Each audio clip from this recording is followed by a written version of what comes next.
Bonjour à tous. Aujourd'hui, je voudrais attirer votre attention sur un texte de l'Écriture sainte tiré du livre de la sagesse. Alors vous me direz, le livre de la sagesse ne fait pas partie de la Bible et certains iront jusqu'à dire que c'est même un livre apocryphe. Donc je voudrais rappeler quelques points avant de démarrer cette discussion, à savoir que depuis l'origine du christianisme, les livres que les protestants ont appelés pendant longtemps, non pas apocryphes, mais deutéro-canoniques, faisaient partie du récit biblique, du canon biblique.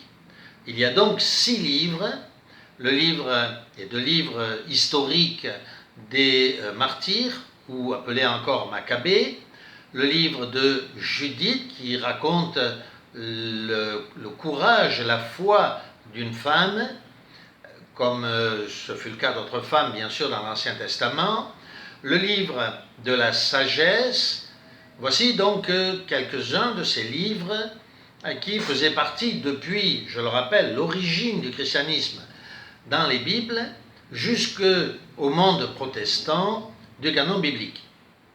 Ce n'est qu'en 1862 que la Société de Genève a décidé de retirer ces livres du canon biblique. Donc j'insiste bien sur ce point, ce ne sont pas les catholiques romains qui ont ajouté ces livres dans leur Bible, ce sont les protestants qui les ont retirés, et cela, comme je le disais, en 1862. Alors, plusieurs vous diront, autrefois les protestants disaient, ce sont des livres deutérocanoniques. Maintenant, les protestants vont encore plus loin en disant, ce sont des livres apocryphes. Oui, mais avant de les avoir appelés apocryphes, pourquoi les appelaient-ils deutérocanoniques seulement, c'est-à-dire faisant partie du second canon? Pourquoi, avant de les appeler deutérocanoniques, les avaient-ils acceptés dans leur Bible? Si vraiment ces livres étaient apocryphes et si vraiment il ne fallait pas les regarder, alors le péché des protestants serait considérable, car la question se poserait alors de savoir pourquoi les protestants ont-ils gardé des livres qui seraient, à leur dire, apocryphes pendant aussi longtemps dans leur Bible. Pourquoi ne pas les avoir retirés immédiatement à l'époque de Luther? Ce sont autant de questions qui se posent à nous. Comme je le disais, ces livres en réalité non seulement ne sont pas apocryphes, mais ils ne sont pas non plus deutérocanoniques. Ils font partie du canon biblique. Alors vous me direz, oui mais prouvez-le. Prouvez que ces livres sont bien inspirés de Dieu. Alors il y a de nombreuses preuves à cela. Tout d'abord, les citations qui sont faites sur ces livres tout au long, par exemple, du Nouveau Testament, qui reprend les citations faites par les auteurs dont nous sommes en train de parler. Tout de suite, je vais prendre un exemple concret pour illustrer mon propos, et même si en raison de la brièveté de ces vidéos, je ne cite qu'un exemple, vous-même, par vos recherches, vous serez amené à voir, à comprendre qu'il y a en réalité de nombreuses preuves de l'authenticité, de la sainteté même de ces livres. Alors, comme je le disais, tout de suite, abordons un exemple, pris parmi tant d'autres. Je vous propose, et peut-être même dans vos Bibles, si vous possédez une Bible qui contient ce livre, de prendre Sagesse, chapitre 2, verset 12. Et nous lisons ce récit donc prophétique, comme est prophétique bien sûr tout l'Ancien Testament. Écoutons la lecture.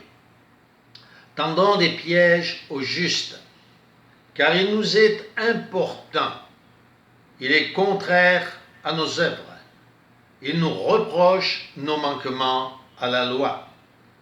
tout de suite, vous avez remarqué, n'est-ce pas, que le juste dont il est question, et nous allons bien sûr le voir encore plus clairement dans la suite de notre exposé, le juste, il est évident que c'est Jésus-Christ. C'est Jésus-Christ qui est importun à ces impies et qui est contraire à leurs œuvres, qui leur reproche leur manquement à la loi. Le texte continue en disant « Il nous diffame en décriant notre conduite. Il assure qu'il a la connaissance de Dieu et il se nomme Fils de Dieu. » Réellement, aucun humain, aucun prophète du passé, même pas les apôtres, ne se sont jamais appelés Fils de Dieu. Ce Fils de Dieu, en l'occurrence Jésus-Christ bien entendu, faisait à ces pharisiens, à ces sadducéens, leur manquement à la loi. Et il décriait leur conduite. Continuons la lecture. Il assure qu'il a la connaissance de Dieu. Oui, bien sûr, Jésus n'arrêtait pas de dire que lui seul connaissait réellement son Père. Verset 14. Il est pour nous comme un blâme vivant de nos pensées. Rappelons-nous la parole de Jésus. Lorsqu'il dit à ces pharisiens et à ces sadducéens qu'ils étaient des tombeaux blanchis, c'est-à-dire qu'en apparence ils étaient bien beaux, mais que leur pensée n'était que pourriture, n'était que malhonnêteté. Continuons donc notre lecture au verset 15. Il nous est odieux, le juste, il nous est odieux même à voir, parce que sa vie n'est pas comme celle des autres, que ses sentiers sont différents. Nous sommes estimés par lui de mauvais aloi. Il se détourne de nos voies comme choses impures. Il déclare heureuse la fin du juste, et il se glorifie d'avoir Dieu pour Père. Encore une fois, qui est-ce qui a tant critiqué ces pharisiens, ces conducteurs religieux, dont même le terme aujourd'hui a demeuré, pharisien étant synonyme d'hypocrite. Lui qui se nommait Fils de Dieu et qui maintenant dit qu'il a son Père, son Dieu, qu'il a Dieu pour Père. Surprenant, n'est-ce pas? Verset 17. Voyons donc s'il y a quelque vérité en ces paroles. Éprouvons les choses de sa fin. Autrement dit, mettons-le à mort. Car si le juste est fils de Dieu, Dieu le protégera et le tirera des mains de ses adversaires. Nous reconnaissons, n'est-ce pas, le son même des paroles, pratiquement mot pour mot, que ces pharisiens disaient à propos de Jésus, s'il est fils de Dieu, qu'il descende de la croix. En disant, toi qui détruis le temple et qui le rétablis en 3 jours, sauve-toi toi-même. Si tu es le Fils de Dieu, descends de la croix. Les principaux sacrificateurs, avec les scribes et les anciens, se moquaient aussi de lui et disaient, il a sauvé les autres et il ne peut se sauver lui-même. S'il est roi d'Israël, qu'il descende de la croix et nous croirons en lui. Je lirai maintenant le verset 19. Interrogeons-le dans l'outrage et la torture, afin que nous connaissions sa douceur et que nous jugions de sa patience. Condamnons-le à une mort infâme, car alors nous verrons s'il y a de la vérité dans ses paroles. Oui, une mort infâme, il n'y a pas plus infâme, n'est-ce pas, que pour les Romains, que la mort sur la croix, puisque seuls les criminels étaient condamnés au supplice de la croix. Alors que, par exemple, ceux qui se disaient romains, qui étaient natifs de Rome, eh bien, c'était la décapitation et non pas le supplice de la croix. Il était même interdit de fouetter un Romain, comme nous le montre et nous le démontre le livre des Actes en parlant de l'apôtre Paul.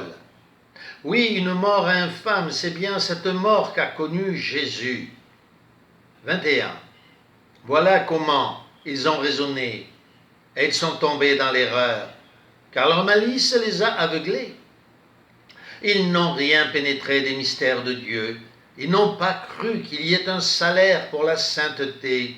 Ils n'ont fait aucun cas de la récompense destinée aux innocents. Car Dieu a créé l'homme pour l'immortalité. Il a créé à son image et à sa ressemblance. Mais la mort est entrée dans le monde par l'envie du démon. Et ceux qui sont de son parti sont ses imitateurs. Voilà, n'est-ce pas, cette courte lecture commentée qui nous montre à quel point ce livre faisait une prophétie d'une précision aussi extraordinaire. Nous devons nous poser la question, comment cela est-il possible? Comment est-il possible que des milliers d'années, ou des centaines d'années, avant que Jésus ne meure lui-même sur la croix, de telles prophéties aient pu être faites? Des prophéties d'une telle précision qu'il est même dit, comme nous l'avons vu, tendant des pièges aux justes. S'il est fils de Dieu, qu'il descende de la croix. Comment pouvait-il savoir que quelqu'un, se disant juste, pourrait se présenter en disant qu'il était le Fils de Dieu, qu'il avait Dieu pour Père? Toutes ces choses témoignent. Et l'on pourrait citer encore une fois des dizaines de versets tirés de ce simple livre de la sagesse et cités par les apôtres, utilisés par les apôtres, par le Nouveau Testament. Comment cela est-il possible? Si ce livre est un livre apocryphe, cela serait impossible. Ainsi, démonstration est faite que les protestants ont commis un péché irréparable en retirant non pas un mot de la Bible, non pas une phrase, même pas un livre complet de la Bible, mais 6 livres qu'ils ont retirés du canon biblique en 1862. Comment un tel péché peut-il être pardonné? Que Dieu nous pardonne et nous donne accès à la plénitude de la connaissance de sa parole.